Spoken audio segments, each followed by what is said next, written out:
ধনসম্পদ দায়িনী লক্ষ্মী, কখনো তিনি বিদ্যা ও জ্ঞান প্রদাত্রী সরস্বতী, কখনো তিনি বিশ্ব চরাচরে অন্নদা দায়িনী, অন্নদা স্বরূপিণী মাতা অন্নপূর্ণা।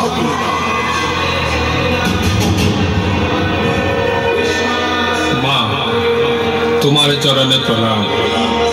আমি জানি না এই জড় জগতে কোনো কিছুই আমার নিজের নয়।